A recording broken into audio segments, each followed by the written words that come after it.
Okay, are the recorders recording? Good evening, everyone, and welcome to the August 11th regular town council meeting of the town of Edgewood. First item on the agenda is the Pledge of Allegiance. If you'll join me in the Pledge of Allegiance. I pledge allegiance to the flag of the United States of America and to the republic for which it stands, one nation, under God, indivisible, with liberty and justice for all. I salute the flag of the state of New Mexico and the Zia symbol of perfect friendship among united cultures. Thank you, everyone. Unfortunately, we are once again back to a virtual meeting due to some circumstances that are quite a bit beyond the control of most of us. The first item on the agenda, of course, is approval of the agenda. But before that, I will take roll.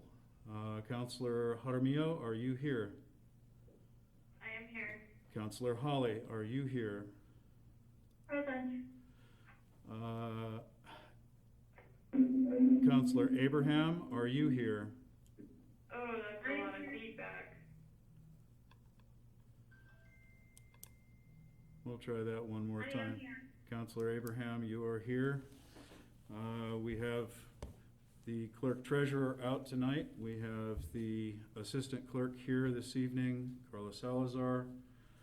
We have the police chief, town staff, and our town attorney present. So, and I am here. Next item, of Point course. of order, Mayor Pro Tem. Your audio is very quiet. If it could be turned up, that would be great. Is that better? Yes. Okay, I'll just swallow the microphone. Easy enough. So, first item on the agenda is approval of the agenda. Do I hear a motion to approve the agenda? Mayor Pro Tem, I make a motion to approve tonight's agenda with two additions. I would like to add a discussion item only about the latest requirements that you sent out that you're placing on employees. I would like that to be 5A, and I would like to include public comments as 5B, and then move 5A to C and 5B to D.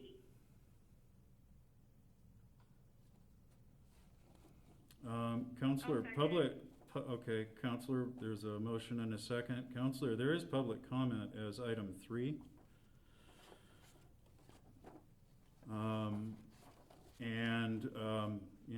I guess we've got a motion and a second. I guess we can vote. Counselor Jaramillo, how do you vote? Aye. And Counselor Holly, how do you vote? Nay, I don't think we need two public comments tonight. Okay, Counselor Abraham? Aye. And I vote nay. Approval of the agenda fails. We are adjourned. Thank you, Council. Mayor Pro Tem. That's it. You guys I think did not approve the agenda. I was about ready to make another motion though, so if we could hang in there for that. I move to approve tonight's agenda with adding 5A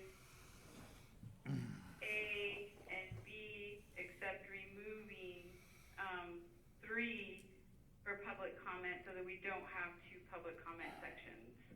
So it would be just removal of item 3 and then having 5A like Councilor Abraham had mentioned, and 5B for public comment, 5C matters from the counselors, 5D matters from the clerk treasurer. So really just moving public comment down and adding one item for discussion.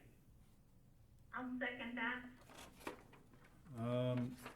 Although the agenda has failed for a majority, I guess I can allow, the whole thing is highly unusual, but okay. Could you restate your motion, because I am now very confused as to where things are on the agenda and what exactly agenda we are moving forward with. Unfortunately, this is very confusing, counselors. Try it one more time, Counselor Jaramillo. Okay, I make a motion to approve tonight's agenda with the removal of item 3, public comment regarding general matters in the location that it's at. And then under section 5, have 5A, the addition of discussing the email that you sent out regarding COVID procedures, I guess you could call them. And moving to 5B, the public comment. And therefore, 5A would become C and C would become D. So we're just adding that discussion about the email that you sent,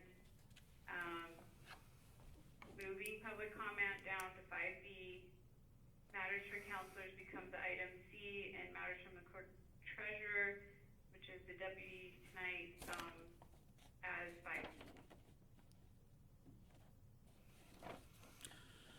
Okay, so we are moving item 3 to inside of 5. item 5.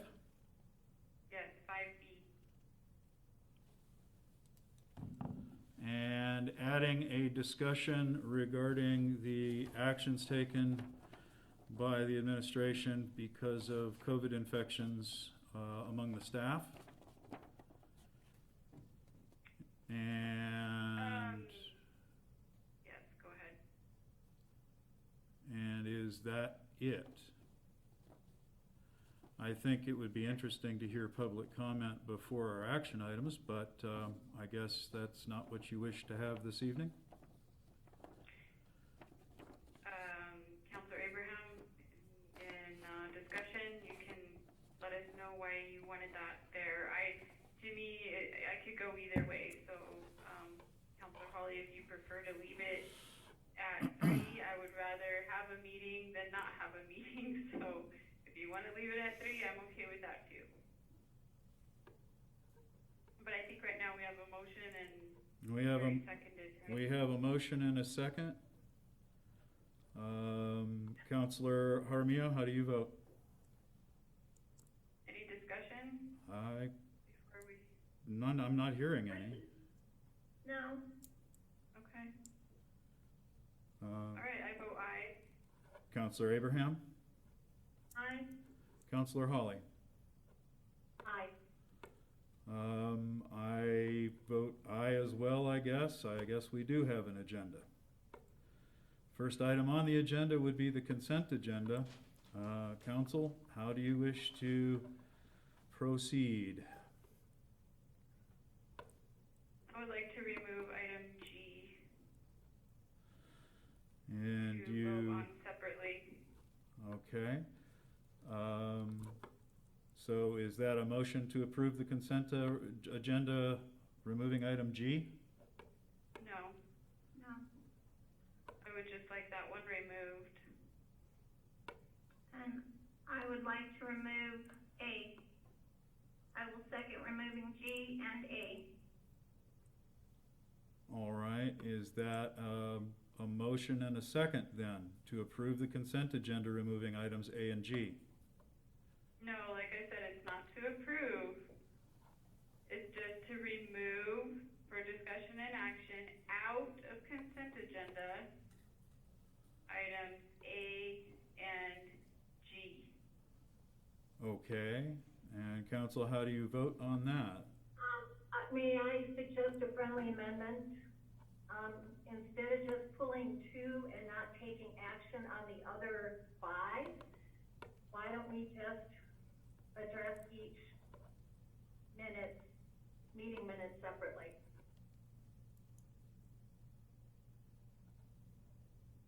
I'm okay with that. I think that, we could do that, although it's gonna be very tedious because there are, changes that have not been made in these drafts. And so it would be just voting, on each one, and there's gonna be changes on them. If they need to be addressed at some time. Anyway, that was just my suggestion, that friendly amendment to take them all separate.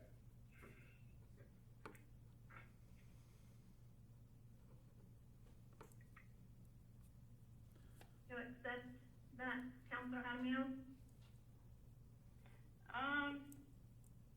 Yeah, we can do that. I don't think it's gonna get very far, but we can. Okay, I will accept it as well. So let me see if I understand what we're doing here. Counselors, you wish to take all of the items off of the consent agenda and discuss them individually. And that is the motion in the second? Correct. Yes. How do you vote, Counselor Abraham? Aye. Counselor Jaramillo?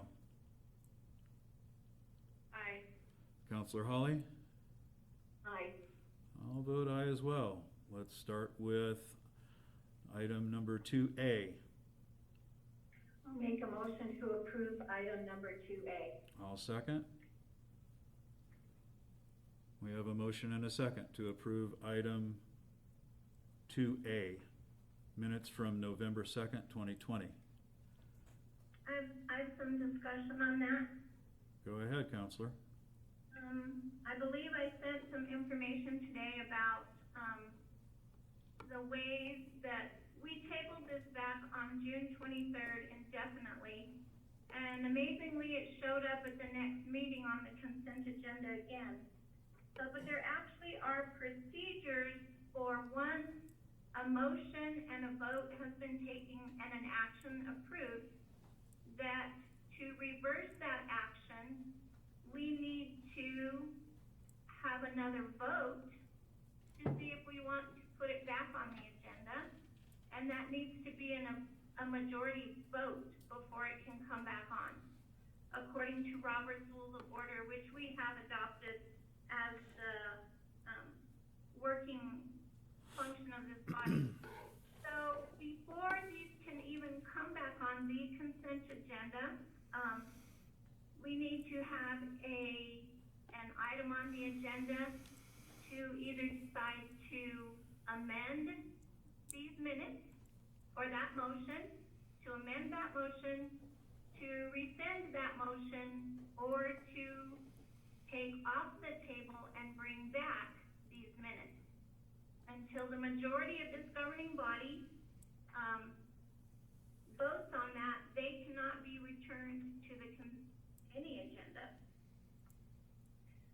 So they need to be removed, and I believe I sent over some information to Juan, Carla, and the mayor about how this could be done.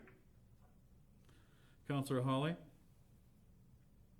My understanding was that the court had ruled that any one counselor could request something be put on the agenda. Unless an action was taken, a motion was made, and a vote was taken. In regards to that. Because there are procedures for changing a vote. I didn't remember hearing the judge make that exception. It doesn't matter what the judge said. What matters is that we've adopted Robert's rules, and this is the procedure in Robert's rules. Mayor Pro Tem, if I may. Counselor, go ahead. Councilors, Mayor Pro Tem, I would just like to remind everyone of the writ of mandamus that was entered on March 5th, 2021, at the request of Councilor Jaramillo and Councilor Abraham, that any member of the governing body may ask for an item to be added to the agenda. And there's no provision stating that that applies differently under Robert's rules. And I would like to remind everyone that the operating resolution suggests differently, that there has to be a majority for anyone to add an item to the agenda. Therefore, I think the court has not ruled that an individual cannot request an item to be placed from the table onto the agenda. Okay, Ms. Opposing Counsel, I would like to state once again that I think you're conflicted. Counselor Abraham, we're going to stick with the agenda. My other point is that there was a vote taken. This is not just another item to come back on. This is to rescind a vote of this governing body that was taken. Because of that vote, there was a motion and a vote. The majority of this governing body said to table it indefinitely. If you want it untabled, bring it back as an agenda item, and we will vote to see if we want to untable it. That is the procedure. Councilor Abraham, respectfully, I am not opposing counsel. I represent the town of Edgewood. And secondly, the court has ordered that any counselor may add an item to the agenda which they wish to be heard at a town council meeting. That includes approval of minutes if so desired. Okay, so if we want to reverse every item that we have voted on in the last 5 years, I can put that on the agenda to do? Councilor Abraham, I don't think that that's exactly what we are saying. But I if think you would like to that's add what different we are items to the agenda, you have. And as we've stated and as the court stated, you have the right to do so.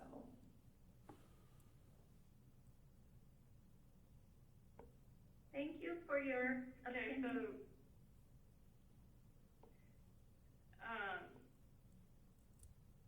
so Councilor Abraham, I couldn't hear part of what you were saying, because you were being rudely interrupted, by the Mayor Pro Tem. I didn't catch the first part of what you were saying. In Robert's Rules of Order, once a motion has been made and a vote has been taken, there is a procedure to reverse that vote. You can bring up an agenda item that says you wish to rescind the vote that was taken. You wish to take from the table the item that was tabled, or you wish to amend the motion that was taken. To do that, you need to put it on the agenda as an action item, and we need to vote on it. At which point, then it either comes back to the agenda as an item for us to discuss and vote on again, or it does not. Well, Okay. Counselor Abraham, now that you've gone through this lengthy explanation of things, what would you like to do? I would like to, if you plan on putting these minutes back on, No, Counselor, I'm talking about tonight's agenda and tonight's items. What would you like to do about item 2A right now? This item shouldn't be on there. it shouldn't be on there. And as Councilor Holly pointed out in a meeting,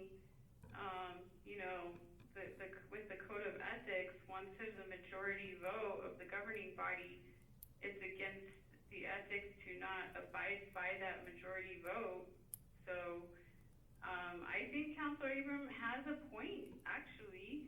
I mean, I would like to be able to, Again, bring back items from the past, if that's allowed. I can, do that. I mean, we have to be consistent here in our application of principles. So if you're saying that any counselor can bring back an item that's already been voted on and had a majority vote, then we might as well have that right for other items as well.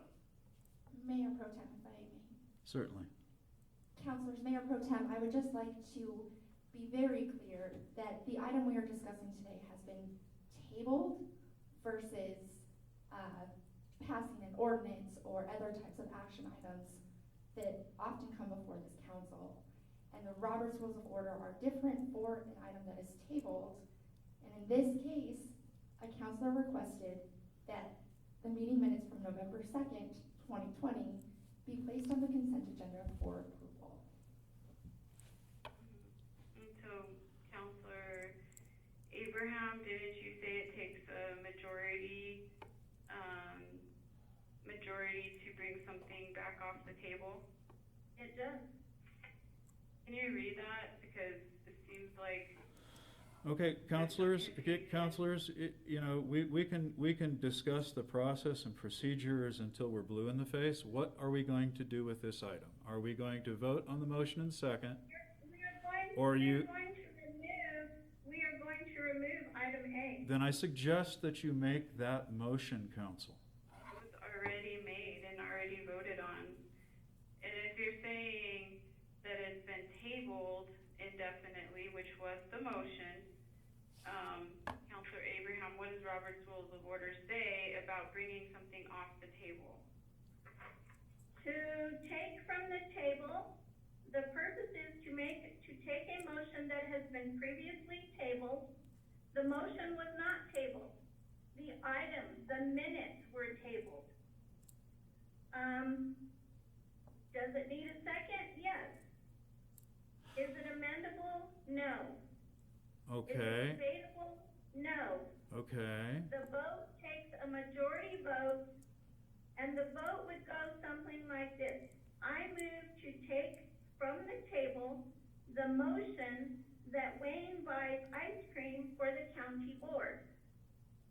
The motion was not tabled. okay, The minutes okay, were tabled all right. indefinitely. Okay, counselor, you've read the excerpt. I move to remove from the table the minutes of November 2nd, 2020. Do I hear a second? Second. We have a motion and a second to remove from the table the meeting minutes of November 2nd. How do you vote, Counselor Jaramillo? So you're asking to bring back the minutes onto the agenda. That would be the motion, Counselor. Okay, nay. And Counselor Holly? Aye. And Counselor Abraham? Nay. And I vote aye. Motion dies for lack of second. We move on to the next item. Item 2B, meeting minutes from March 10th. Do I hear a motion? I will make a motion to approve the meeting minutes from March 10th with one correction, and that is on page 7. Just a second. Oops, I got the wrong one. The motion to adjourn on page 7 was made by Counselor Abrams, not Counselor Abraham. So with that one correction, I move to approve these minutes of March 10th, 2021. I'll go ahead and second. We have a motion and a second to approve the meeting minutes of March 10th, 2021. These, for discussion, these minutes still are missing significant changes that I had requested be made from comments and statements that were made during the meeting that are important to reflect. And so I cannot support approving inaccurate minutes. Okay, Counselor, any other comments? We have a motion and a second to approve the meeting minutes of March 10th with a change to the name of the person making the motion to adjourn on page 7, item 8, from Counselor Abraham to Mayor Pro Tem Abrams. How do you vote, Council? Counselor Jaramillo?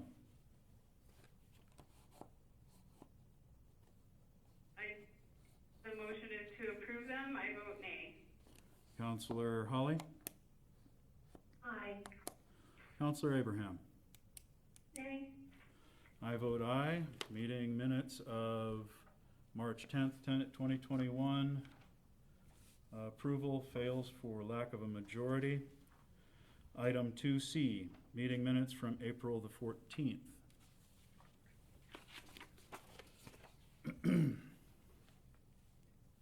Do I hear a motion? Hold on. Oh, never mind, I found it.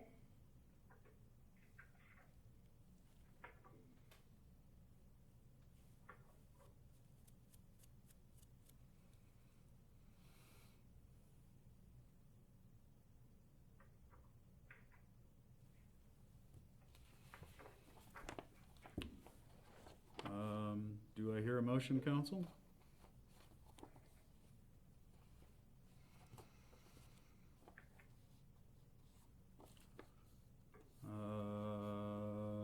I guess I can make a motion to approve the meeting minutes of April 14th, 2021. Do I hear a second?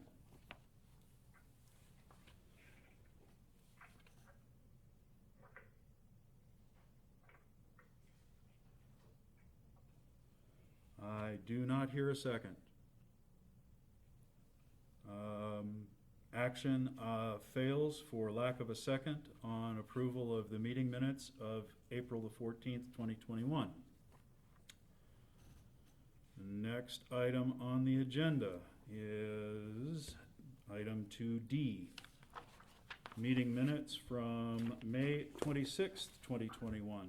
Council, I will entertain a motion. Mr. Mayor Pro Tem, I'll make a motion to approve the minutes of the meeting May 22nd, 2021, with one correction on the last page, and that would be the date that these minutes are passed, approved, and adopted, which hopefully is today.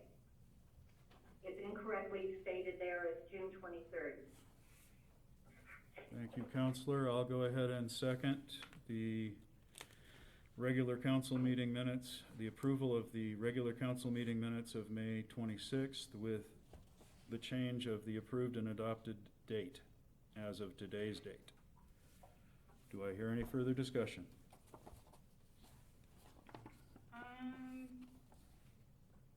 Do these have the changes I requested? I can't tell.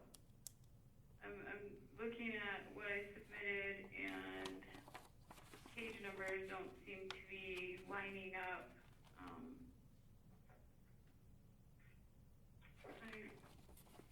6.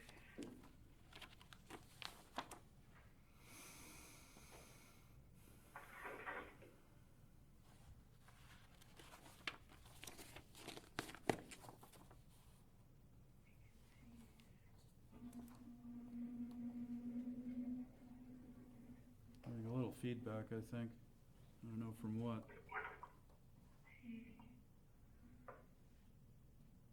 This doesn't, it's not lining up.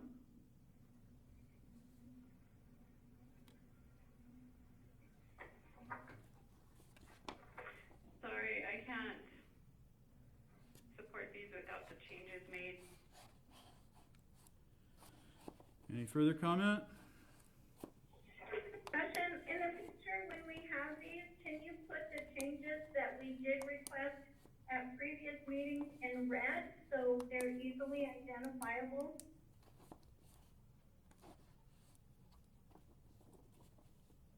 I suppose we can ask that that be done. Currently, we have a motion and a second to approve the meeting minutes of May 26th, 2021. Changing past approved and adopted date as of today's date. Council, how do you vote? Counselor Abraham?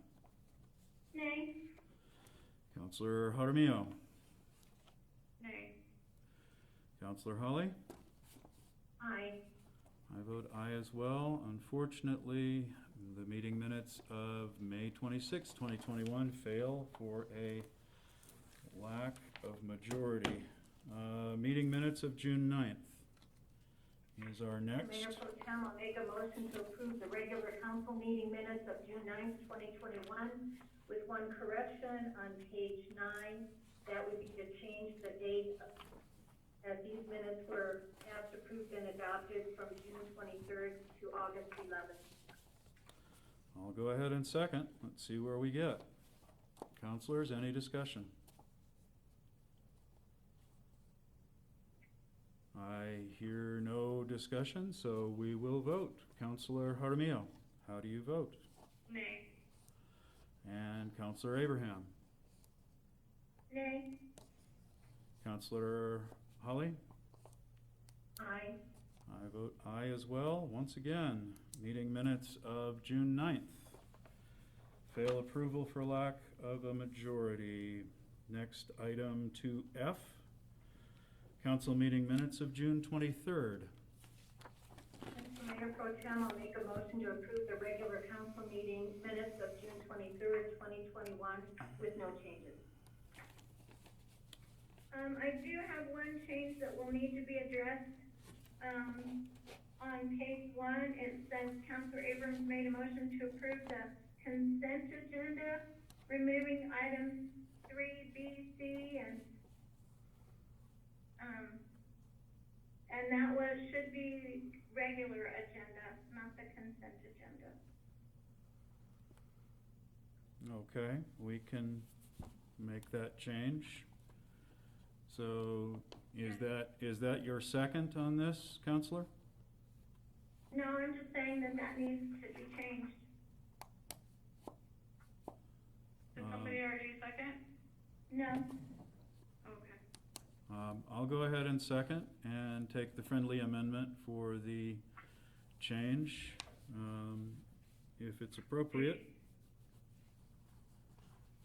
So we have a motion. Also, Counselor Abraham, was this the meeting where item A, the November 2nd minutes, were indefinitely tabled? Yes, and the majority vote recorded Where is that? on page 2, at the top of page 2. Okay, so table item A indefinitely and would like to remove. Okay. All right, so we got that in there, and then there's some things marked out in red. I think that Mayor Pro Tem removed these, right? Is that why they're marked out in red? Yes, these were. Those were the items that Counselor Abraham, Motion. right.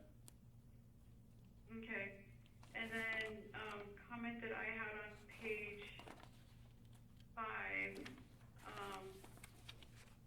was Counselor, at the very top of page 5, it said that I made a motion to rescind, resolution, should say resolution 2020-07, with the amendment that the town of Edgewood offices will be opening July 1st, but really our conversation from my recollection was that the library was going to need a little more time for their, shelving. And so I'm not sure that this motion is stated exactly, the way that it was stated. So, I don't know if you guys wanna remove this one to take it back to listen to the audio, possibly.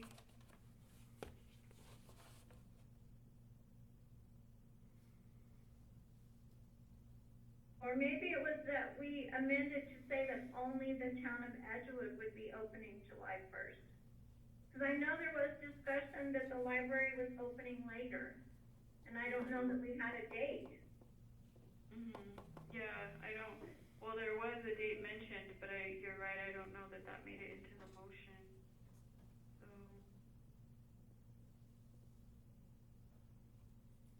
So the Okay. word resolution needs to be inserted there. Yeah, just To rescind insert resolution. resolution. And then.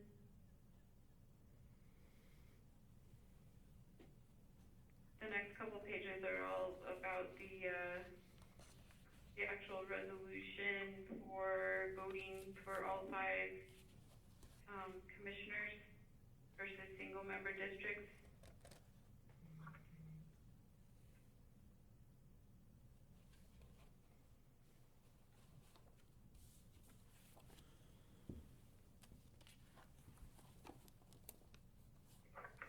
So are those changes reasonable, and shall we move forward, or what would your pleasure be, Counselor Jaramillo?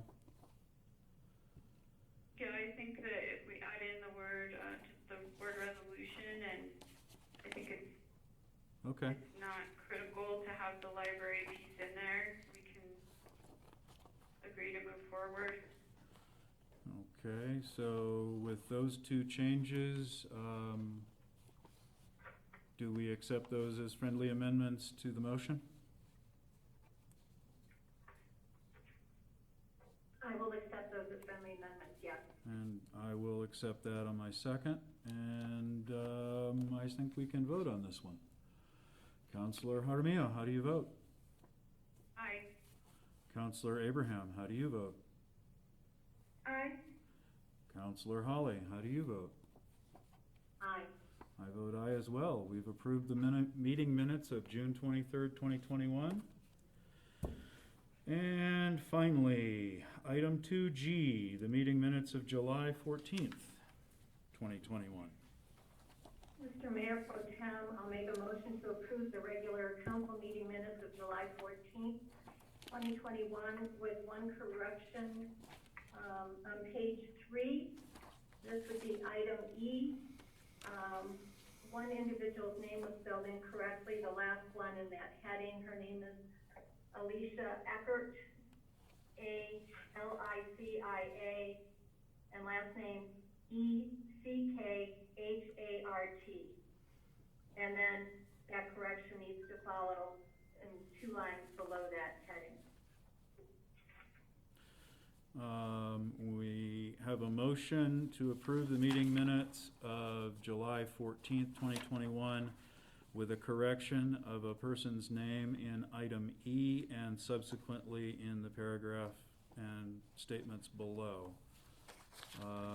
I'll go ahead and second. Do we have any discussion? I just have 2 changes.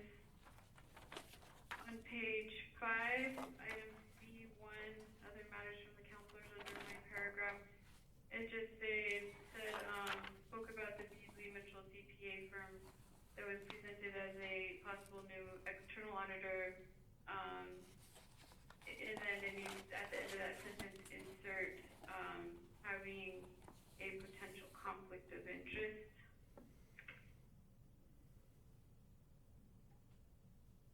And my second change is on page 4.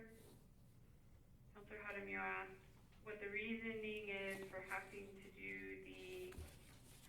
this, which is meaning the fiscal agent for Mr. Cox, and then stating when she reached out to CSA, they gave her a few reasons as to why this would be needed. And those reasons were the removal of the former mayor from office, the number of findings, the instability of government, and the qualified audit opinion on capital assets. Those are the 4.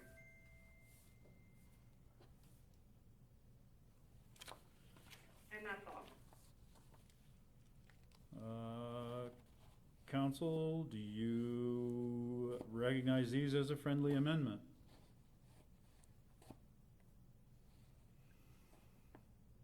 Mr. Mayor Pro Tem, I think I would like to at least have that last wording verified. on the audio. So I guess I won't accept that. Okay. I have one change as well. On page 3, it states that Counselor Abraham stated Holly Massey is her relative. I actually said she's married to my relative.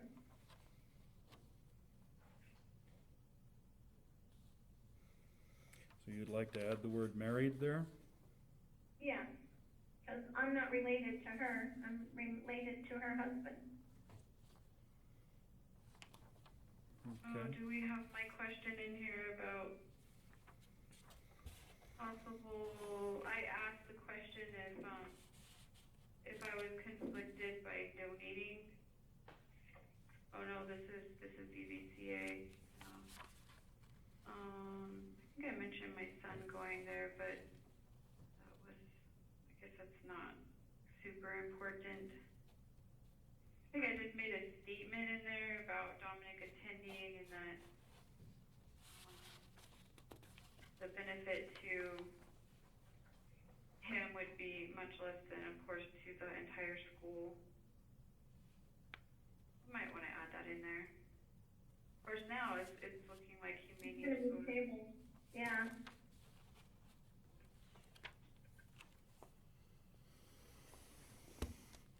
Okay, so we're not gonna do that. We're gonna add the word married where it pertains to Counselor Abraham's comment. And the friendly amendment for the other additions was not accepted. So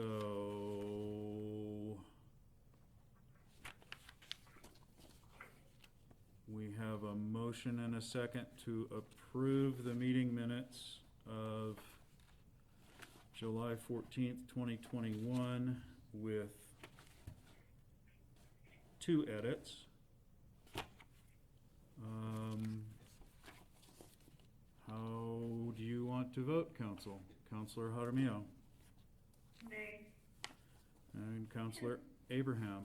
Can we restate Linda Holly's motion? Can she restate that? Because I'm confused now as to what changes she agreed to and which ones she did not.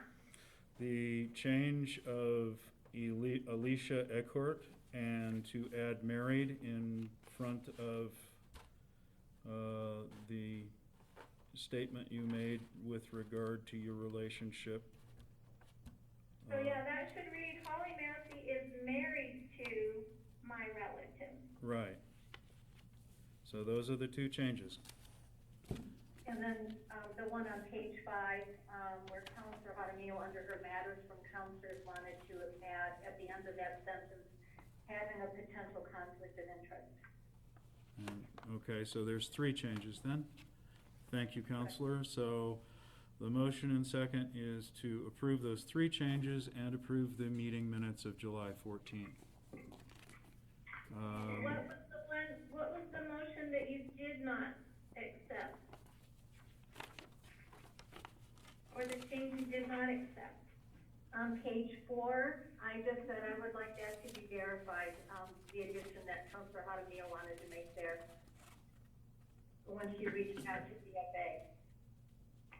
Okay, so how can we approve these if you're looking for them to be amended again?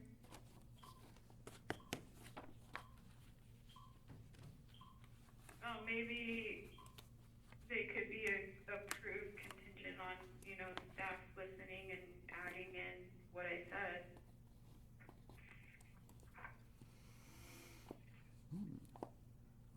I'll accept that. I'm fine with that. Counselor Jaramillo, do you wish to reverse your vote? Yes, sir, I'll vote aye with those changes. Thank you, Counselor. Counselor Abraham? Aye. Counselor Holly? Aye.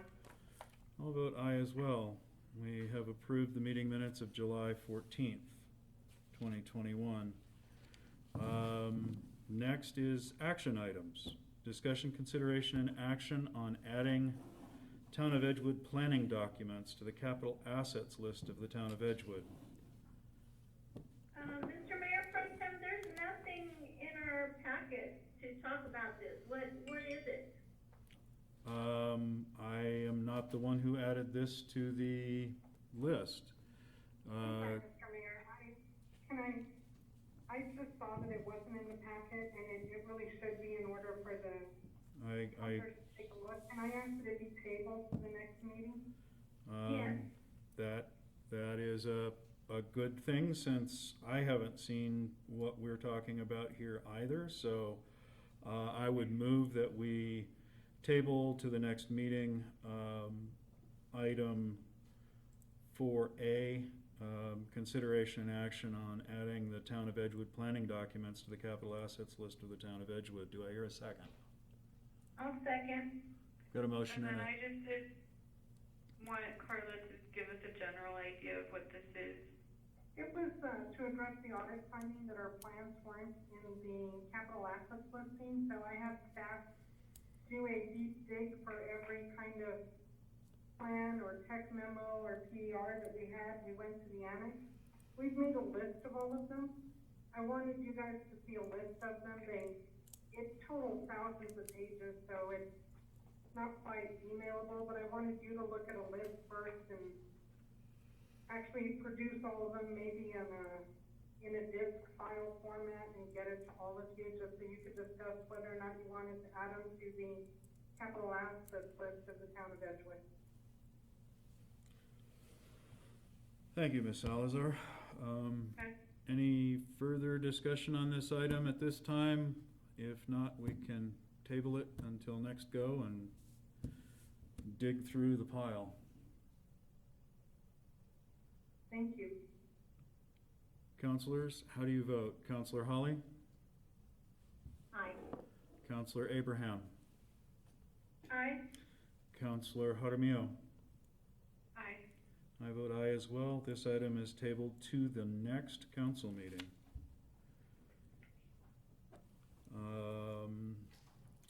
Next, we have, and this says public meeting on the agenda, but this is a public hearing. Public hearing regarding the Town of Edgewood Rural Broadband Project PPA agreement between Fat Pipe LLC and the Town of Edgewood. Since this is a public discussion and a public hearing, we can hear from the public on this. I would, however, like to start with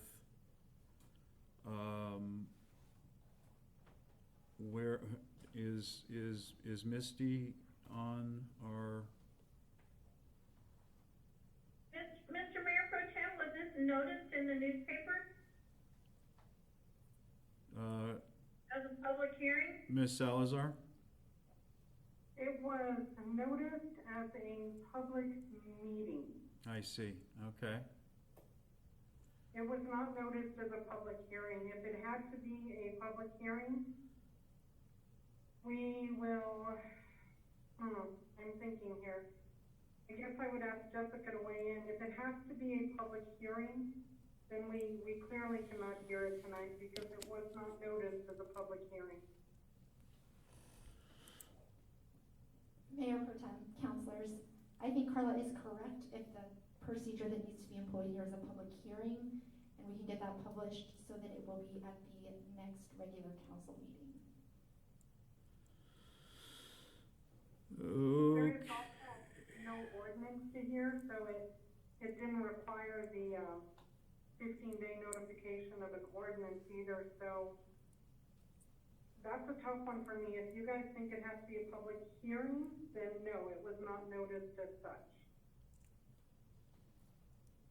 And Mayor Pro Tem, I'm not sure. councilors, Ms. Salazar is drawing the distinction between the requirements for passage of an ordinance versus a resolution.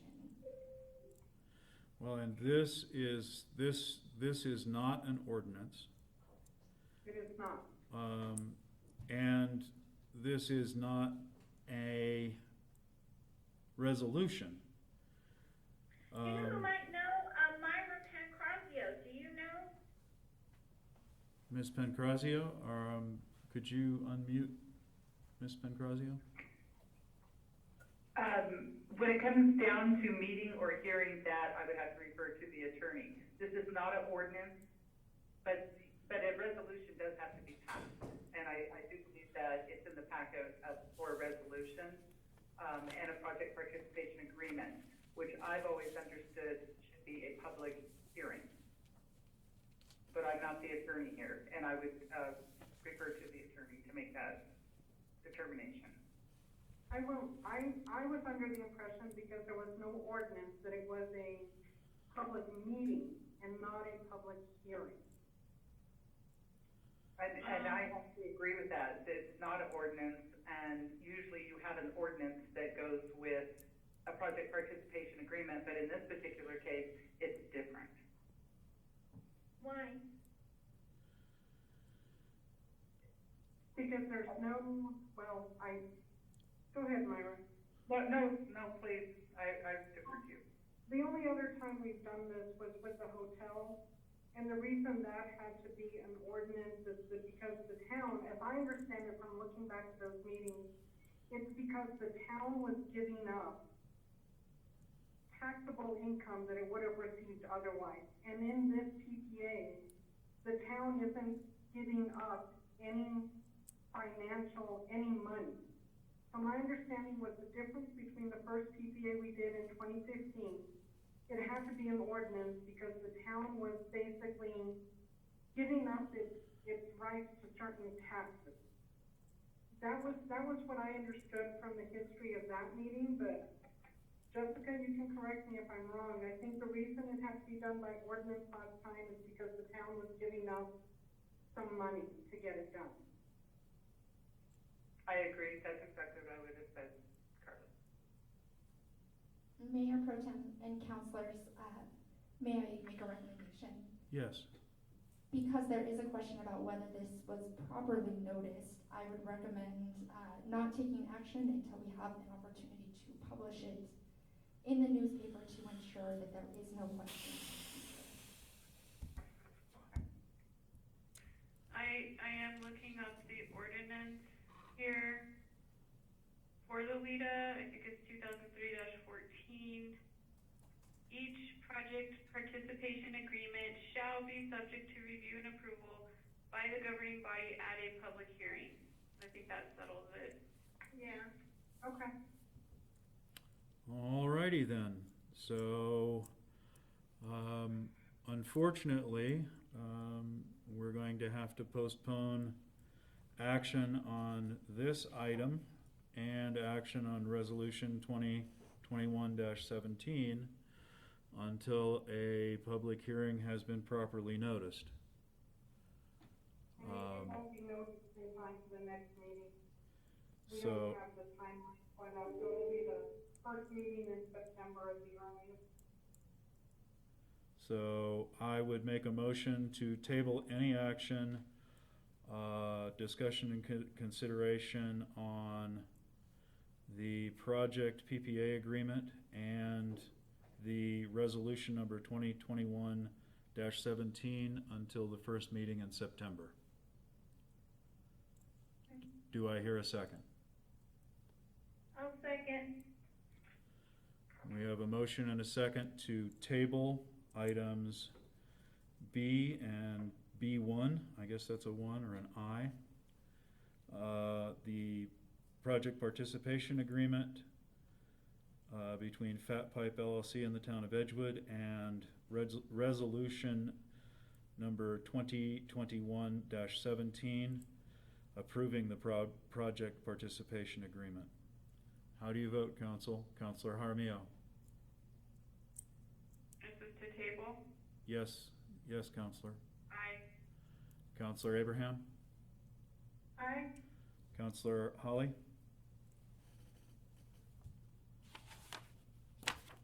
You're muted. Councilor Holly, you're muted. I'm sorry, I vote aye. I'll vote aye as well. We have tabled these two items until the first meeting in the month of September. Next item on the agenda, that would be discussion items. I believe we were going to talk about the message sent to the town employees. Counselors? Yes, so after I got your email, there were a couple things that it brought to mind. First of all, you're stating, that, the governing body for the town of Edgewood declared by resolution 2020-07 that the town of Edgewood shall be under a state of emergency for the duration of the COVID-19 pandemic. However, on June 23rd, we rescinded that resolution by a rare unanimous vote of this governing body. So my thought is,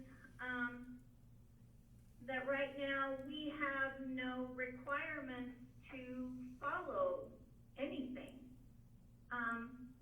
So I called the New Mexico Municipal League, and they said that this had come up at the mayor's caucus, the last mayor's caucus, because there are many mayors who are against this. I don't know, Mayor Pro Tem, did you attend that caucus? I was not at the last caucus, no. Okay, all right, so there were several things that were brought up, at that caucus. One was, first of all, anything that we're going to require our employees to do needs to be done by the majority of this governing body. It cannot be done by the mayor. The next thing is, we need to, before we do anything like this, he said they're advising people to create policies and procedures which will guarantee fair and equal treatment of our employees. Make sure we look at unintended consequences for hasty actions. He said, number one, I can see loss of police officers. Albuquerque's giving a huge bonus for police officers that we can't match. The loss of productivity, 1 day off bi-weekly for employees to go find a testing site, to go there, be tested, and come back. Increased legal fees because, there are bound to be some suits of civil rights violations. He said, we need to make sure that we're maintaining local control with resolutions and policies that are acceptable to everyone. And number 3 was to make sure we have discussion with our employees about their concerns, their comments, their feedback. We need to include them in this process. So that was one of the reasons why I wanted public comment to be in this location. Because I also talked to our judge, who said he is not for this at all. He will stand against this publicly, and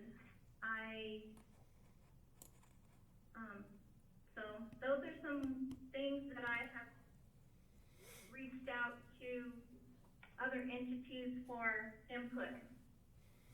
And I would like us to consider those. I think we probably need some kind of a special meeting to discuss, or somebody needs to have discussion with employees, give us some feedback. This is not something I feel like you can do by yourself for the good of our town. Counselors, any more comments? Yes, I do have comments as well. I did email you and let you know as well that the governor's statement as far as state employees is just that. That's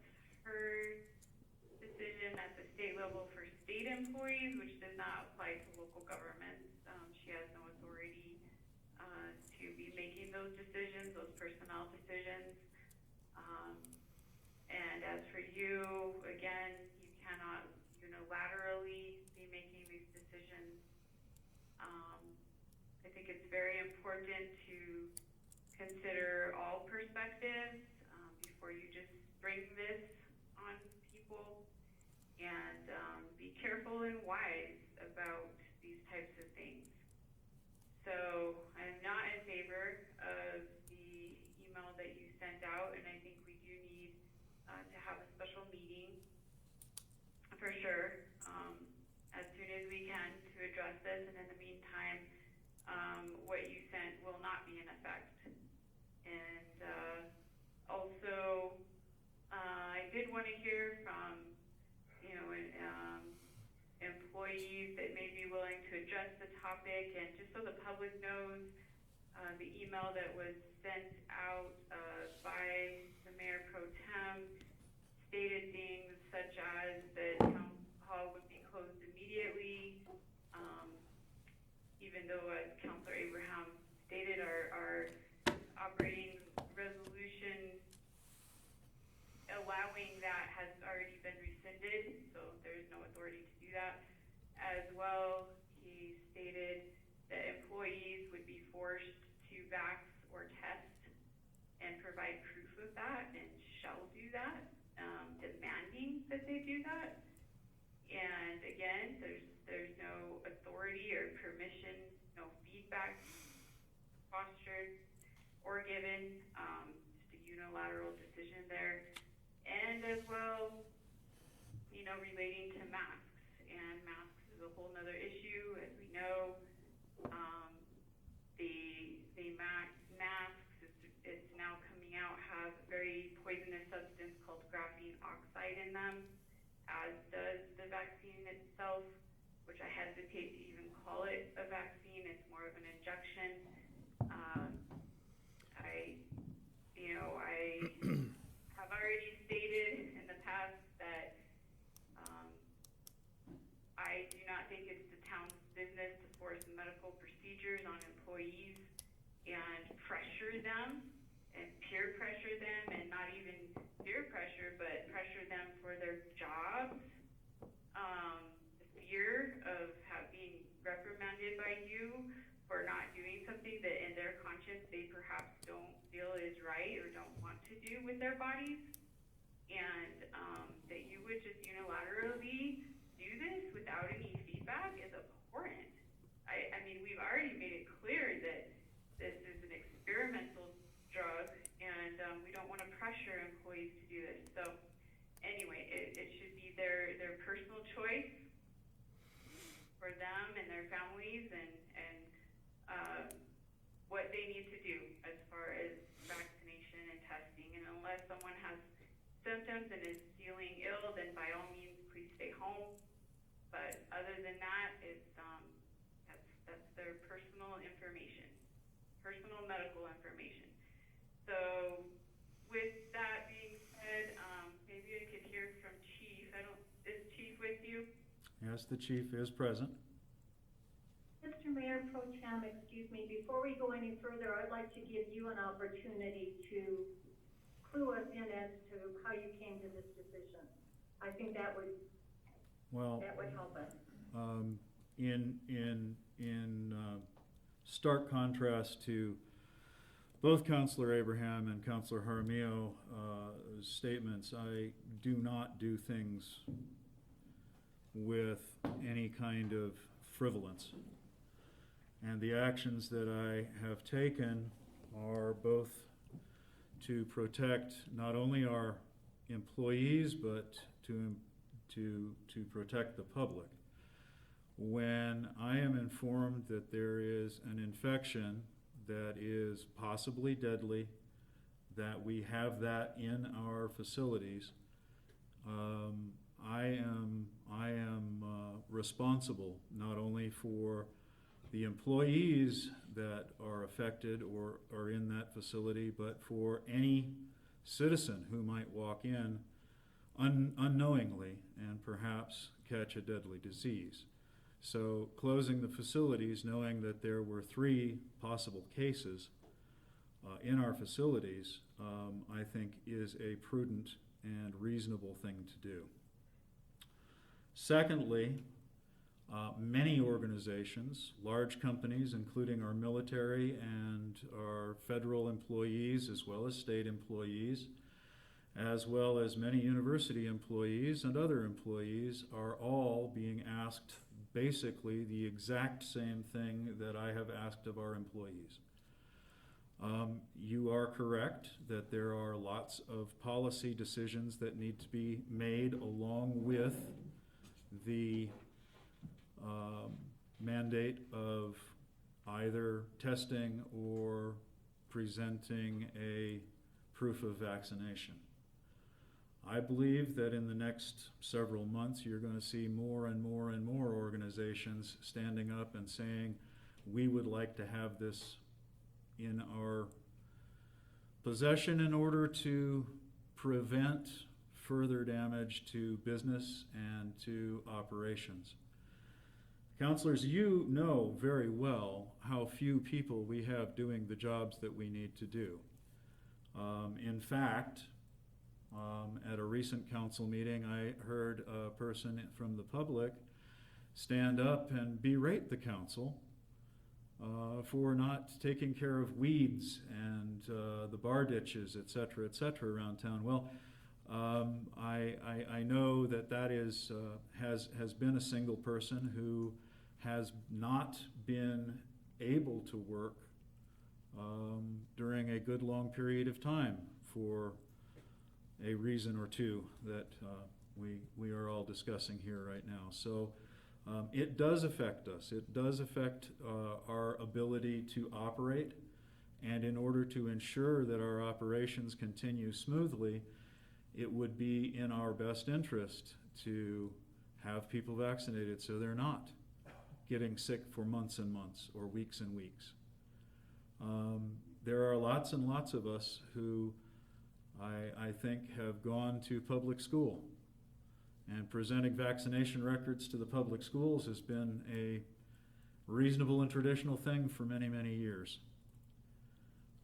I know my vaccination records are in Albuquerque public schools, and still are, and probably will be for quite a long time, and my children's records are in Moriarty Edgewood schools. So, you know, I don't think we're asking for anything untowards. And as far as vaccination requirements or requests, there are many professions out there whose personnel are required to present vaccination records or take other precautions. Hospital employees, clinic employees, nursing home employees, all are required various vaccinations, COVID being one of them. You know, yes, they are medical employees. That does create something slightly different. However, it is for the same reasons that the state and the federal government and the universities and other organizations, large companies and small, are all requesting this of their employees. They really want to protect their people, and they want to protect the investment, not only in their companies and livelihoods, but in investments in the community. So, you know, you can argue that this is a bad thing. You can request further discussion. I think discussion is a good thing. But in the case in point, I don't think that I should have to wait for a council meeting in order to protect the employees under our employ within the town of Edgewood. The protective measures of closing the town office and requiring masks on sites, I think, is very reasonable. If you have any other suggestions on how to prevent COVID or at least mitigate the possibilities, that would be great. But I think masks and limiting access is two really good ways to do it.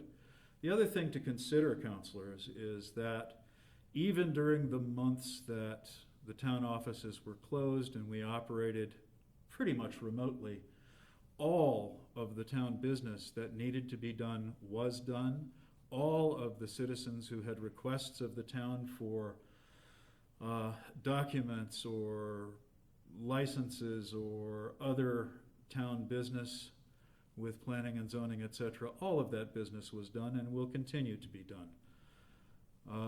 And with regard to policy and equity, I will be discussing that with the managers of each of our departments, probably tomorrow at some point, or maybe on Friday. And then I plan on calling a general meeting of the town's employees to discuss it with each of them as well. So, counselors, whether you think that I have taken this on lightly or not, I assure you I have not taken this lightly. And I can also assure you that I have been in discussions at very high levels with regard to this kind of policy in other organizations that I am a member of. And I don't take anything that we are doing here even the least bit lightly. And I resent the fact that you insinuate that. However, nonetheless, if you wish to have further discussion of this or have input into the policy, I welcome that.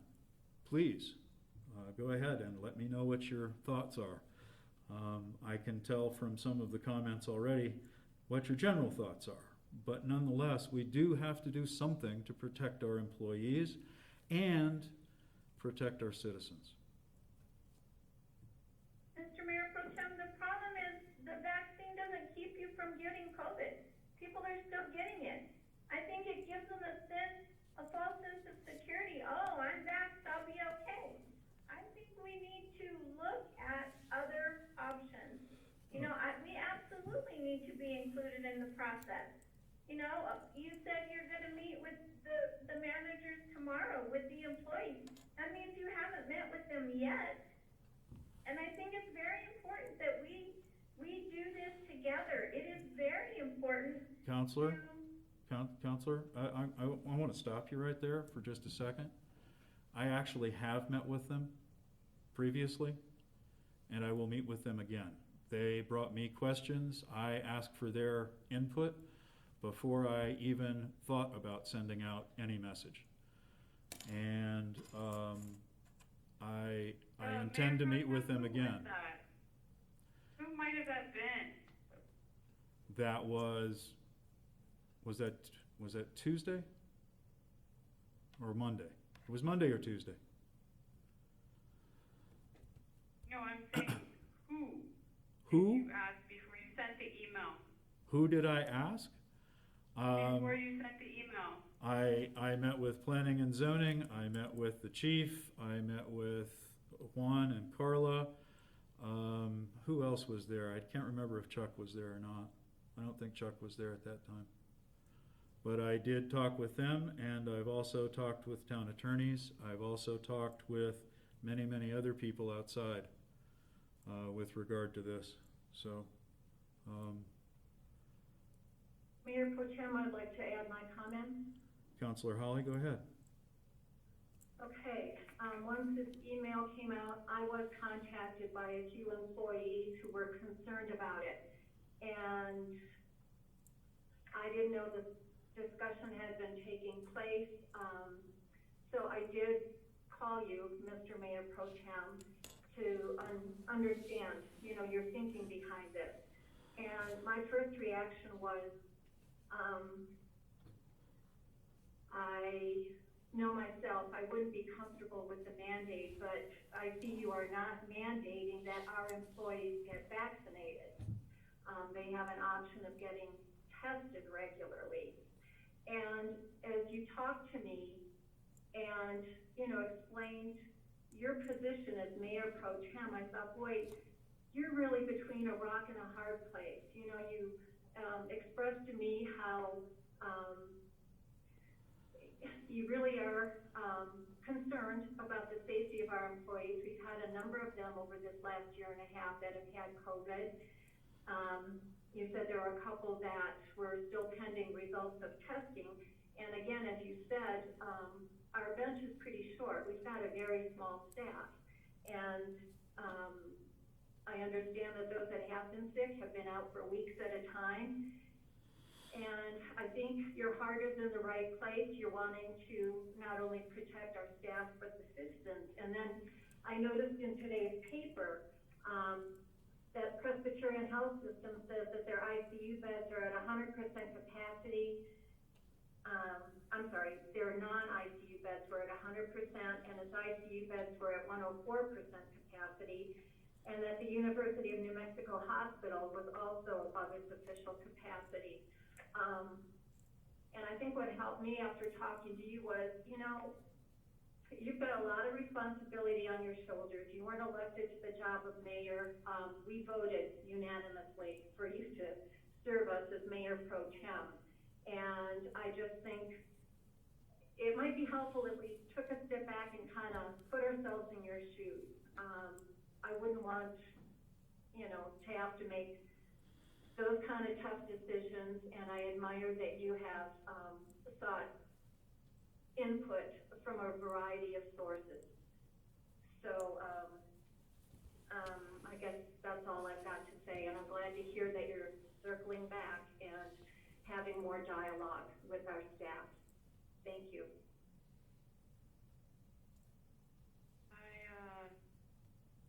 I do have some more comments, and then I did want to hear from department heads. So, you know, you talk about preventing further damage, and I'm hearing, you know, Councilor Holly talk about, you know, putting it in your position, which is really not just his position, but all of us, in governance and the department heads, you know, everyone. We are responsible for those whom we lead. And I think it's really not just his position, but all of us, in governance and the department heads. Can you call our number 9, please? They're responsible for. Thank you. So all of us are responsible, and not a day goes by that I don't hear about damage or death as a result of the various injections. I've had family members die. I've had classmates die. I've had a very good friend lose vision. Actually, 2 friends lose vision. I've had people have blood clots, dangerous blood clots to their brains. I've had, you know, and I'm not even going to mention their names, but it's within our circles. These aren't internet stories, okay? So you talk about a virus that has a survival rate of 99.96, and then, you know, an injection that's causing these god-awful side effects in many cases, and it depends on the person, right? But these are people personally that I know that have died or been injured. And so when you talk about leadership and being responsible to prevent further damage, you know, medical things are personal choices of the employees, of the public. That is not something that we should be forcing on them. I'm not going to force somebody to go get an AIDS test, even though they can spread it around. I'm not going to, you know, that's just, it's their personal medical information, right? As far as protecting from spreading, I mean, that's things we can talk about at a special meeting. But specifically on the Vaxxer test, that is not a position that you have the authority to take, and something that council really does need to carefully discuss and hear from the staff, and before any decisions are made. So, you know, another thing you'll have to consider is a lot of people don't agree with this just from even a religious standpoint or any other objections that they may have. I mean, these injections were developed using aborted fetal cells, and that is something that people object to religiously. So for you to not even consider that is awful. Counselor, I'm going to stop you just if I may, and sort of refute a couple of things you've just said. First of all, I'm not demanding anybody do anything they don't want to. They can present their shot records if they've had a shot. I'm not asking them to get a shot. I'm asking them, if they decide not to, that they be tested. And it's not just for them, but it's for everyone around them that they work with. If they don't wish to do that for any kind of medical reason that a medical doctor can sign off on, I'm not afraid of that. Nor am I afraid of somebody with a closely held religious belief. As to the provenance of a vaccine, I am not a medical doctor, I am not a biomedical researcher, but I don't know that what you are saying with regard to the origin of the vaccine is even remotely true. However, I will allow you to have whatever belief you wish to have. Thank you. Well, I do have the amazing facts that I can share with you, but I do think this is something that is a personal decision and not something that we should be demanding of people and collecting their medical records. We don't ask them if they've had the flu shot, which is more deadly than the Delta variant. So, it just doesn't make a lot of sense.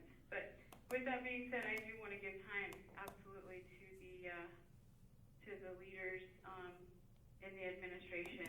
So, Chief, if you're by a mic, would you mind letting us know your thoughts? Well, let me first by saying before. We can't hear you, I'm sorry. How's that? Much better, thank Okay, you. I'm swallowing the mic, so I apologize if I'm busting anybody's ears.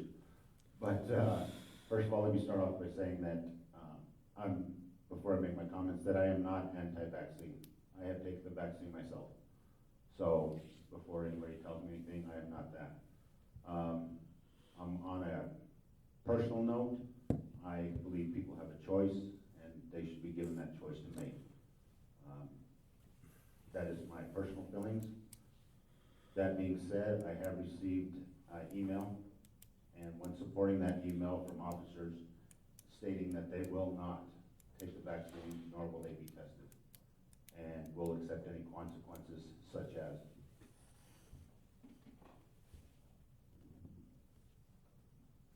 Okay, thank you.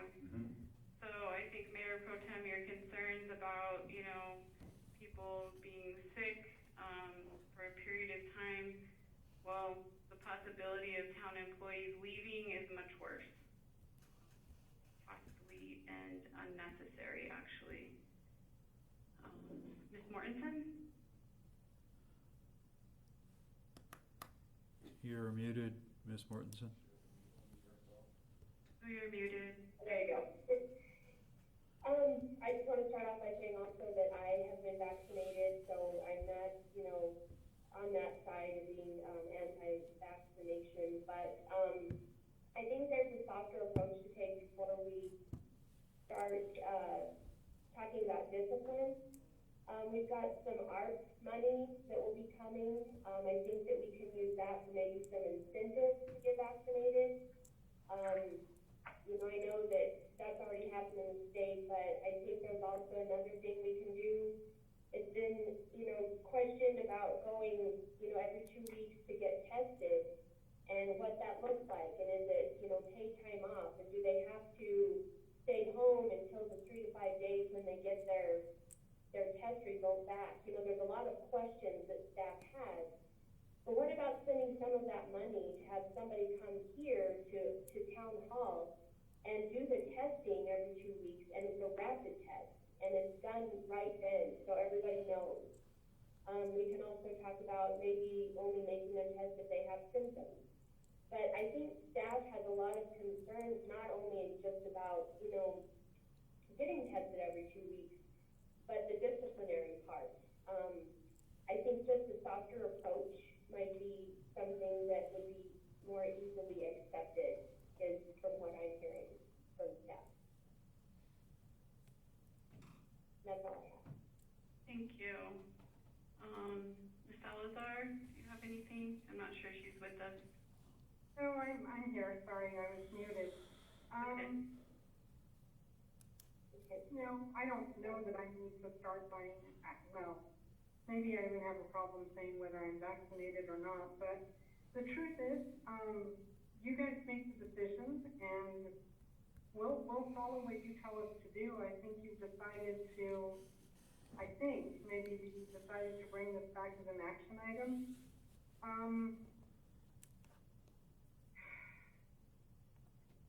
If I feel uncomfortable telling people whether or not I'm unvaccinated, I do know that most of our employees probably feel the same way. It's a tough call, you guys. I'm gonna do what you guys tell me to do. So you guys make the decision, and I'll put it forth to our employees. This isn't an easy choice for any of you. This is that point in time where they don't pay you guys enough money. So, without getting into personal feelings about the vaccine or not the vaccine, I will pass down to our employees whatever decision it is you make. Thank you. Okay, I guess my request is that we do have that for action at a special meeting as soon as possible, to prevent employees, going and looking for jobs or being stressed out that they're gonna lose their jobs, and really look at solutions, because right now there's not the authority to close things, or to mandate this action. So I wanted to find out if you guys were available to meet, perhaps Monday.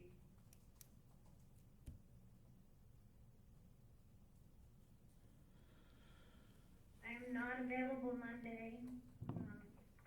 Next week is really hard for me. It's hard for me too, but this is a really, really important issue here. It is, but Counselors, I'll entertain you halfway. Let me meet with the town's employees between now and early next week, and I will call for a special meeting early next week. Monday is too soon, and it sounds like two of the counselors have commitments. So perhaps Wednesday, Thursday, Friday. I will try for Wednesday. We will see what happens.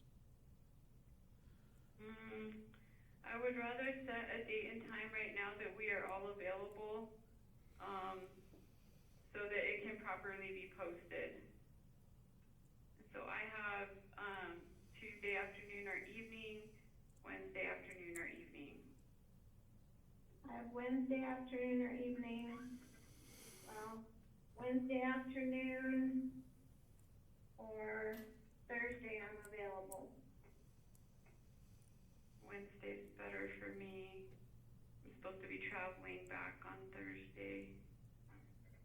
Tuesday evening I have another board meeting. Yeah, Tuesday won't work for me. I've got a meeting in the afternoon and something again in the evening. So could we do Wednesday afternoon or evening? Yeah, Wednesday afternoon. Okay.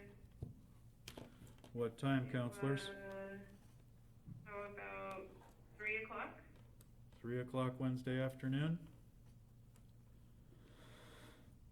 We will put that on for calendar review. 3 o'clock Wednesday afternoon.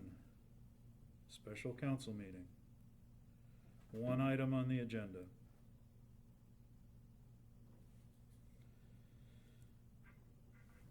That would be Wednesday, the 18th. Make sure that we have it for discussion, consideration, and action. And, we need to probably be able to discuss, all of the COVID procedures. For example, one could argue, well, if town hall is closed, then nobody's with anybody else, so problem solved, right? Well, closed to the public, open for business otherwise is generally what that means. And that was what the intent was, although I do agree that the wording might be a little fuzzy. We can go over all that on Wednesday at 3 p.m.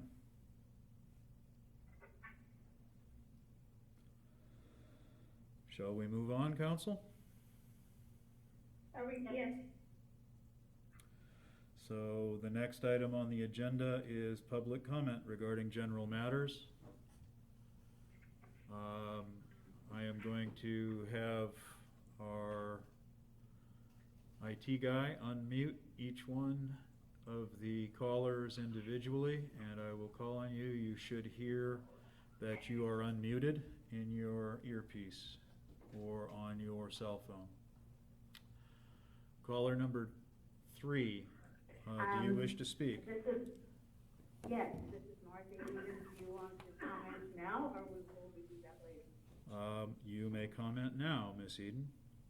I want to applaud Councilor Abraham for bringing up the exact thing I spoke about in the general public comment at the last meeting where we were actually attending in person, that once you have voted to table something indefinitely, no one should have the power to bring it back unilaterally without some kind of other action. And she clearly stated what Robert's Rules of Order has to say about that. And I applaud you, Sherry Abraham. Thank you so very much, because that was a dastardly thing that someone did, bringing that November 2nd meeting back on the consent agenda. It does not belong there, and I hope we don't see it again. Thank you very much. Thank you, Ms. Eden. Caller number 4, you are unmuted. Please, if you wish to speak. Caller number 4.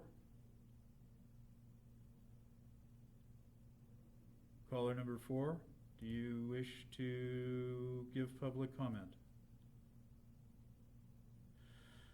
We move on. Caller number 6, if you would identify yourself and if you wish to give public comment.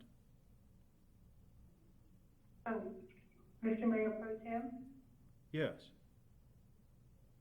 this is Janelle Turner. Janelle Turner. Ms. Turner? I wish to comment briefly on 2 matters.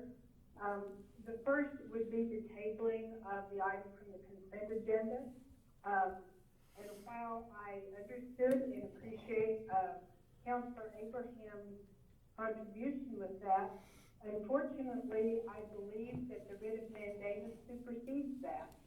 And that illustrates why it's not always a good idea to go to court. You end up with your hands tied. The topic that I did mainly wanted to talk about was to revisit the idea of public versus private infrastructure, which was brought up at the last meeting. And I would like to point out the fact that there are 2 types of infrastructure within a town. There's public infrastructure, which is provided by government entities that is designed to encourage or to serve specific private development. Some of the comments at that last meeting tried to present infrastructure as an either-or proposition.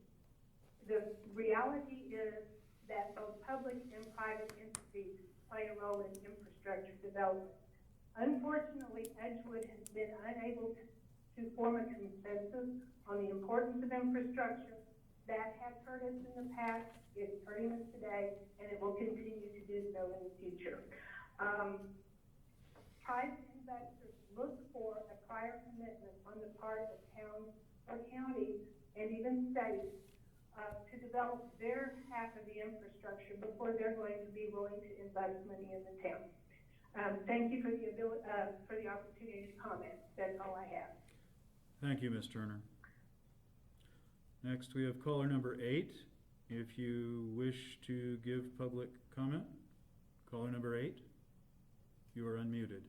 No, this is Ray Sagers, and I have no comment. Thank you, Mr. Seegers. No comment. Next, we have caller number 10. Caller number 10, do you wish to give public comment? We're not hearing from caller number 10. We'll move to caller number 11 or number 9. Why did we skipped one? Caller number 9, do you wish to give public comment?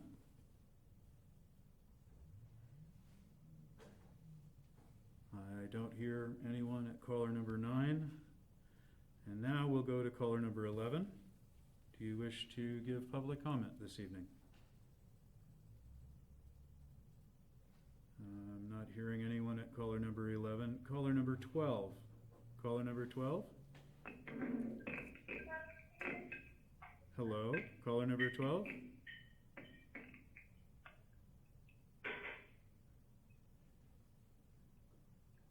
Is there a...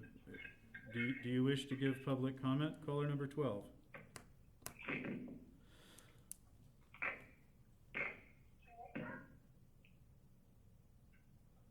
I don't hear anyone responding, although I hear lots of noise in the background. We'll move to caller number 13. Caller number 13, do you... Go ahead. This is Jerry Powers. Jerry Powers. Mr. Powers? Yes, I heard the comments regarding the requirement to either get vaccinated or test for the employees. And I heard the comments of the counselors and the mayor pro tem. And I believe that the comments in defense of these actions unilaterally missed the mark, missed the point that the mayor does not have the power and authority to take unilateral action like that without a vote of the governing body. Regardless of whether you believe vaccination is a good thing, a bad thing, I think that is a bit of a historic problem in Edgewood under this administration. It's happened over and over. It should never happen. The statute that governs and sets the limits on the chief executive officer's powers is statute 3-11-4, which says the mayor is the chief executive officer and shall cause the ordinance and regulations of the municipality to be obeyed. This is neither an ordinance nor a regulation that was adopted by the governing body. And then it goes on to say that he'll have the power conferred on sheriffs to suppress disorder. This is not about that. C is to perform other duties compatible with his office, which the governing body may require. So the governing body never even took this up. It's never even been considered for a vote. I think that is the real point, that 5 heads are better than 1. In this case, 4 heads are better than 1. And that's why we have councils and commissions, because one person should not be making these decisions. And I think that's why people voted in overwhelming numbers for the change to commission manager form of government, because you don't have one single person trying to exert this kind of authority over these kind of important issues. There was recently a lawsuit filed because Doña Ana Detention Facility made the same kind of requirements, and it's a violation of the employees' constitutional rights. So I sent you each an email tonight with a copy of that lawsuit, and I'll just quote one or two short items from it. Authorization for medical projects for use in emergencies under the FDA states that where a medical product is unapproved, no one may be mandated to take it. And that the vaccine for COVID is formulated as an investigational vaccine, not licensed for any indication. So invasive medical procedures, even something as like testing every 2 weeks and having that swab, is not something that government should be making. It's an individual thing that should be an individual choice for religious reasons, for health reasons. There are so many different risk factors for each demographic, age group, underlying medical conditions, et cetera, that only an individual can make an appropriate decision for themselves, knowing their own conditions. So I think the upshot of it is these are decisions that should be made by a council or a commission, which will take place after January 1st, and the entire body will always make these decisions as a group. One individual will not. And I thank God that the commission manager vote went the way that it did in overwhelming numbers. Thank you. Thank you, Mr. Powers. Caller number 14, do you wish to?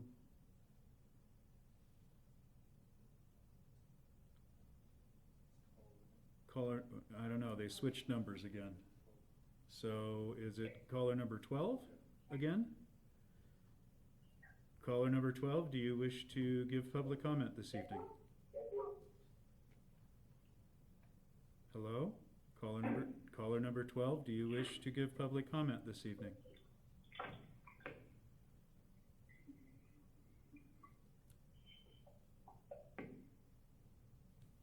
I guess we move to caller 14. Caller number 14, do you wish to give public comment this evening? Cheryl Hubbard. Yes, Ms. Hufferts. I just wanted to comment about the two play days. I guess it's Party in the Park and the water thing that the town put on. The town staff did an excellent job of putting those events together, and I think there was like, I bet close to 700 or so people showed up to each one of them. The dance, I heard nothing but excellent comments. People would wish it happened more often. Of course, I guess COVID will stop that, but I just wanted to really comment on our great staff that they will go above and beyond to get things done for the town. And, you know, and even in the face of a bad situation, they built that stage in one day, and that the chief and James and others helped, and I think they really need to be commended for their good work. I also wanted to thank the council for their work on the budget last week. I felt like they did a fairly decent job of coming to good decisions on the budget and working together as a council. I do want to commend you on that. Thank you. That's all I have. Thank you, Ms. Hupperts. Next we have Ms. Linda Burke.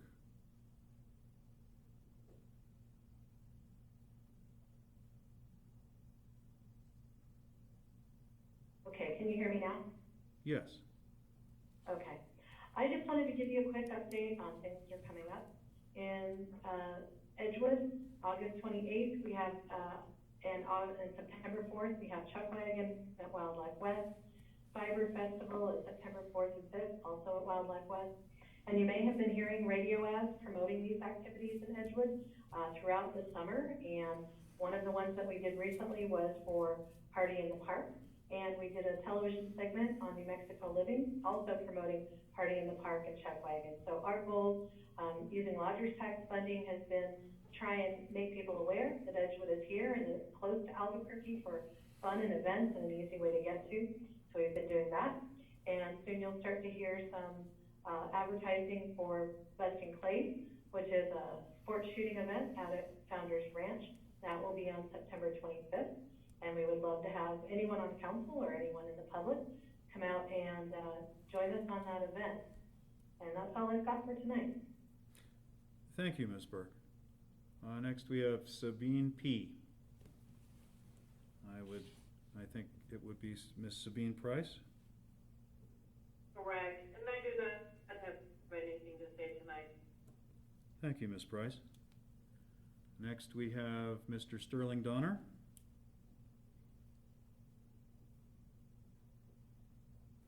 Mr. Donner, do you wish to have public comment this evening?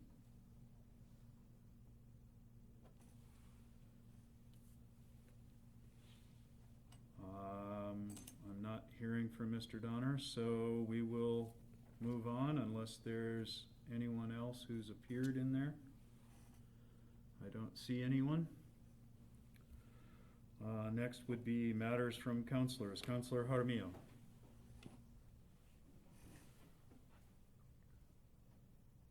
Well, thank you everyone for joining us this evening. Did want to report that the conference with the candidates last Wednesday at Fat Pipe went really well. I appreciate, again, the venue, and think it's a great new business for Edgewood to rent space and have conferences or meetings. And Misty just did a great job for us, and wanted to thank her personally as well. We had a lot of public and feedback and candidates there, and went really well. In my discussions with Juan, he also wanted to have a workshop with potential candidates before August 24th, so I did want to find out from him when that might be. I didn't go over, logistics or anything like that Juan had planned to do as far as running for office through the town and information that is usually done in a workshop public meeting for people. So I think that's still important to have. And obviously, I think it's August 24th where the candidates have to put in their name, and it does have to be in Santa Fe at the county clerk's office. I did just want to point out that, again, it seems like you're meeting with your attorney, who does not represent the governing body. She has represented you and Councilor Hawley. It sounds like Councilor Hawley was left out of the conversations as well. So it appears that Ms. Nixon's advice is solely really going to you, Mayor Pro Tem, and just want that to be put on the record, please. And thank you for scheduling the meeting. I hope that you will definitely defer any disciplinary action or decisions for the employees. And wanted to state also for the record that I had many concerned employees that are very concerned about this contact me, and it just puts them in a terrible position of being really fearful that if they don't do something that they don't feel comfortable with, that they are going to be written up or possibly terminated upon your request, Mayor Pro Tem. As well, I believe that you are putting the department heads in an awful position of something they may not feel comfortable with as far as writing up people and terminating people at your personal request. So this is a very serious matter, and thank you for scheduling the meeting as far as that goes. And I think that's all I have for tonight. I'll pass it on to Councilor Abraham. Councilor Abraham? Okay. I have a couple things. I also would like to reiterate that I have lost all confidence in the legal counsel that purports to represent the town of Edgewood. I do not feel like they have the town's best interest at heart, where they often advise us not to enforce ordinances that we've passed or anything like that. The next thing I have is I did meet with the young man and his advisors, Eric, that are interested in doing the bike park. And there are some interesting ideas out there. So I wanted to put on a future agenda a budget request for $10,000 to look at finding a location that you and Councilor Hawley might approve of on Section 16. I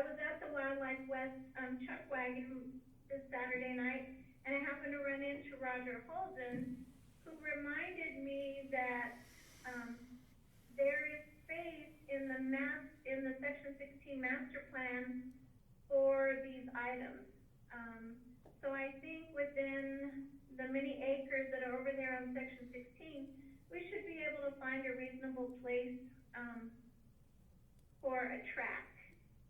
And for the small price of $10,000 or less, probably $7,500, we could have a track designed, a location, picked, and get this moving.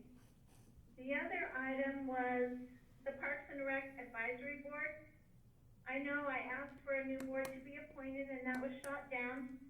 But you, Mayor Pro Tem Abrams, reminded me that those people stay in place until they're replaced. So I would like to ask that they be provided an agenda, that they could meet together and bring us minutes to approve. I know they're all fairly up to date on what projects they were working on, and they could possibly meet with Carla, or Carla could send them the agenda or something like that. And so that is the other thing I would like to request. And then finally, I was very saddened to hear one of our employees that I don't always get along with say that she is against this, but she will do whatever we ask. That is heartbreaking to me. Just heartbreaking. That we will ask them to do things that are against their beliefs or their whatever. I mean, you said your vaccine, that your shot records are on at the public schools. You know what? Those vaccines prevent disease. The COVID vaccine does not prevent COVID. People are still getting it. It does cause terrible side effects. My daughter got the COVID vaccine on a Saturday. On Monday, she spent the night in the hospital with heart symptoms. At the time, they didn't tell us that's what it was. But when she called to find out why she hadn't been billed for the medical procedures that were done, she was told by the hospital, oh, they were COVID related. They were taken care of. So either she had COVID related symptoms from her vaccine, Or she had COVID. or she didn't. But I don't know.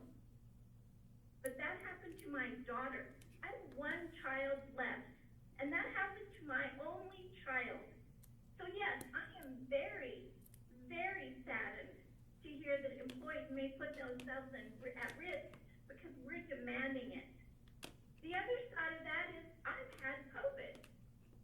I have slight symptoms, but I have all of them.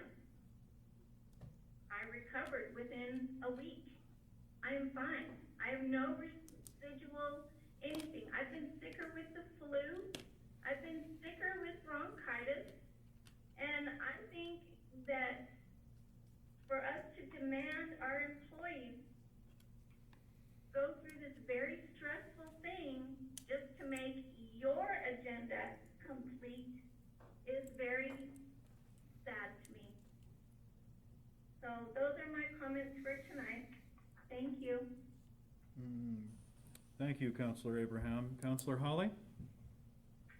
Okay, I would like to announce that after a long hiatus because of COVID, our commuter bus, the NCRTD 290 Edgewood route, is back in business. It started up this week. And just to remind you, it's a weekday fare-free commuter service from Edgewood, Moriarty, Stanley, and Galisteo into Santa Fe, with stops at St. Vincent's Hospital, the state capitol, downtown Santa Fe, the Baton Building, South Capitol Complex, Anaya Building, State Penitentiary Admin Office, and the County Adult Detention Center. So that runs Monday through Friday, one trip up north in the morning, returning in the evening. I know I've been hearing from some regular riders, and they were anxious to get back on that bus, especially because gas prices have started to rise. So consequently, since that commuter service has now started up again, the local demand service that we were trying out in the area will be on hiatus now for a while, but NCRTD is looking for a transit operator to run that service here locally on a part-time basis. So if you know anyone who might be interested in that, NCRTD does provide training through their driver's academy, and they just need to contact NCRTD about that. And finally, I'd like to echo Ms. Hubbard's comments about the events that the town sponsored the last 2 weekends. I attended both of them, and I heard the same glowing comments that Ms. Hubbard did. It was a great day at the party in the park. Fireworks were fantastic. The music was really good, and I'm so happy that we have now got concrete floor in that pavilion. It sure made dancing easy for those who were out there cutting the rug. And I saw teenagers dancing and parents with young children. They were teaching them to dance, and I did hear, you guys should do this every weekend. And then last weekend, weather cooperated, and the kids had lots of water fun on a sunny afternoon. So thank you to the staff. Couldn't have done it without you, and kudos to all. Thank you. Thank you, Councilor Holly. I really don't have much to say this evening that I haven't already said with regard to the town's employees and the rather ugly predicament that everybody is in. But I will have further conversations, and we will move on to matters from Clerk Treasurer. I also don't have anything, but I will update you on our clerk treasurer, and that is that he had a root canal this afternoon, and he's having another one tomorrow. I'm not sure after that he'll make it to the next special meeting that we're having, but you will see me there. So he's doing well, and hopefully on his way to a full recovery, but as you can all imagine, those are a couple of pretty painful procedures. Thank you, Ms. Salazar. Next is calendar review. The first thing on calendar review would be a special meeting being called at 3 p.m. Wednesday, the 18th of August. Next regular council meeting, August 25th, 2021. We will also have a public hearing on amending ordinance 2019-03, the zoning ordinance of the town of Edgewood as it relates to cannabis regulations, August 25th as well. And we will be bringing back a public hearing for the rural broadband PPA agreement between Fat Pipe and the town of Edgewood on, Ms. Salazar, did we put that on the first week in September? Yes, September, we put it in for the first meeting in September. Which is September 8th. September 8th. Correct? September 8th? Yeah. Okay. With that, I'll entertain a motion to adjourn. I move we adjourn.